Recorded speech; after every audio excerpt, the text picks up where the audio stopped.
Le beau mariage avec Béatrice Roman, qui avait déjà tourné pour Éric et qui retournera aussi quelques années plus tard dans Le Conte d'automne. Béatrice Roman et Dussolier. Éric, évidemment, en grand cinéaste, avait son film complètement dans sa tête. Non seulement les films étaient très écrits, et là, il y tenait beaucoup, c'est-à-dire qu'on n'avait pas le droit de changer une virgule. Les Nuits de la pleine lune, dont Pascal Augier était l'héroïne, qui est vraiment l'essence même de ce qu'Éric savait faire, c'est-à-dire sentir la modernité, sentir vraiment ses contemporains. Il est le premier qui s'est intéressé à ce phénomène des villes nouvelles, de ce que voulait dire aussi un parti pris d'architecture, la manière dont Pascal Augier s'habillait. C'était le côté Mondrian de l'époque, gris avec des lumières, avec des couleurs très éclatantes. Et c'est un film qui était génial. Et puis après, il y a donc La femme de l'aviateur, qui est un merveilleux film donc avec Marie Rivière. Et là, moi, je ne joue pas dans celui-là. En revanche, vous savez qu'Éric, bon, moi j'ai commencé tout de suite avec Éric, avec la musique, parce que Perceval, on m'a choisi en tant que chanteuse quasiment. Et là, il m'avait demandé d'interpréter cette chanson réaliste pour illustrer les aventures de cette femme de l'aviateur, donc jouée par Marie Rivière. Et c'était beau, c'était une sorte de chanson comme ça, sur Paris, très mélancolique. Et c'est lui, évidemment, qui avait écrit et les paroles et la musique. On dit toujours, ah oui, Éric Rohmer, c'est des dialogues très écrits, c'est une chose au millimètre près, et c'est vrai. Mais il a fait aussi des films extrêmement pensés. Il savait très bien ce qu'il faisait, mais à l'intérieur d'une logique tout autre. Et ce film qui s'appelle Le Rayon Vert, et qui a commencé par un poème et qui a fini par avoir le Lion d'Or à Venise et qui a vraiment sacré comme grande actrice Marie Rivière. Le Rayon Vert, c'est un film différent et qui est suprême, quoi. Il a rappelé à la Cinémathèque qu'au début, il était effaré de comment la jeune fille filme. Il disait, mais c'est pas possible. Et puis après, il exprime lui-même, il dit, oh, puis je me suis dit, bon, c'est de l'improvisation, laissons. Éric avait cette manière de nous mettre tous dans des situations où il obtenait ce qu'il voulait. Et comme vous savez, il a eu cette intelligence de ne pas faire partie du grand raut médiatico, voilà. Moi, j'en fais beaucoup partie, Marie un peu moins, mais de temps en temps quand même. Mais Éric, lui, est resté vraiment toujours dans l'ombre. Et je me rappelle même d'une couverture des Inrocks où il disait « Mais la célébrité ne va rien m'apporter, au contraire. Je ne veux pas que les gens me reconnaissent, ça ne me sert à rien. Ce qui compte, c'est mon œuvre. » Et là, les 2 dernières années, comme il adorait Marie, il a accepté que Marie vienne avec sa petite caméra et le film. Et donc, c'est un document extraordinaire. Marie m'a séduit. Ah oui, c'est toi qui chantais. Pour la femme de l'aviateur. Paris m'a pris dans ses bras voluptueusement.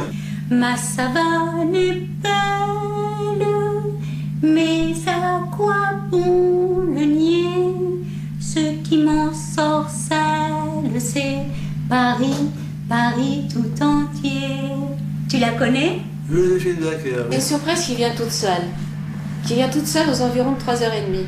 Mais elle vient toute seule, parce que c'est un effet matériel. C'est quelque chose d'immatériel, c'est une nouvelle. Quelqu'un qui vient tout seul sur ses pieds. Quelqu'un, c'est quelqu'un. Enfin, moi, j'ai lu des choses, tu sais, sur le désir et la triangularité du désir. Je t'assure, ça a l'air... Parce que la triangularité du désir... Et quand une troisième quand il y a un troisième à l'horizon, alors tout change. Ça peut être la catastrophe, ouais, tout change. Ça peut être catastrophique. Moi, je suis pour les institutions, pour la religion, pour le mariage, parce que je pense que c'est les sans égard pour le serment pour la fidélité, parce que on sait de toute façon qu'effectivement votre femme n'est pas unique et que soi-même non plus nous ne sommes pas uniques. Et dans ce cas-là, mais il y a tout de même une valeur dans la fidélité. C'est ça. Alors, je crois, en tout cas en ce qui me concerne, le film que j'ai préféré, que j'ai tourné avec Éric, c'est tout de même L'Arbre, le maire et la médiathèque. Parce que c'est un film totalement politique. C'est un film où il y a vraiment des débats complètement contemporains. Et pourtant, il a déjà 10 ans.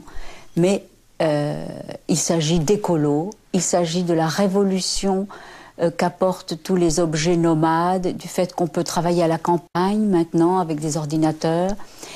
Il pose vraiment les interrogations que tout le monde se pose. Faut-il vivre à la ville? Faut-il vivre à la campagne? Et il y a là toute une série de personnages interprétés. Pascal Grégory joue le maire, l'instituteur est joué par Fabrice Lucchini, et moi je joue une espèce de romancière qui s'émerveille devant la nature. Et c'est absolument tellement drôle et tellement pertinent et tellement intelligent et tellement moderne. C'est-à-dire que si les jeunes veulent comprendre quelque chose au Parti socialiste, et ses rapports avec le Parti écologique, sur les médias, qu'est-ce qui est fondamental à la campagne, pourquoi est-ce qu'on l'aime, qu'est-ce qui est tellement mieux dans les villes, pourquoi? Eh bien, L'Arbre, le maire et la médiathèque répond de manière si gracieuse et extraordinaire à tout ça, quoi. C'est super drôle. Quelle chance d'avoir trouvé la solution pour les nouvelles générations. Pour les générations futures, s'il fallait garder que 3 images, c'est très difficile à dire, parce que moi j'en garderais plus que 3, franchement, j'en garderais des milliers. Et puis on se disait aussi avec Marie qu'on a adoré, nous, La collectionneuse. Il y a des plans d'Aïdé Politov qui marchent le long de la plage, d'un érotisme incroyable et d'une modernité insensée. Cette manière désinvolte qu'elle a de jouer avec son pied dans la mer et tout. Et puis, oui, peut-être le genou de Claire. Il y a un genou qui était tellement joli. Et d'ailleurs, je trouve que c'est le meilleur rôle de Jean-Claude Brialy aussi. Jean-Claude Brialy est génial là-dedans.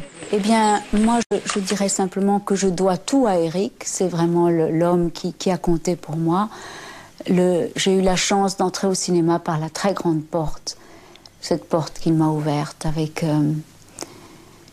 Il posait sur les êtres un regard tellement aimant, tellement tendre, tellement comme un père.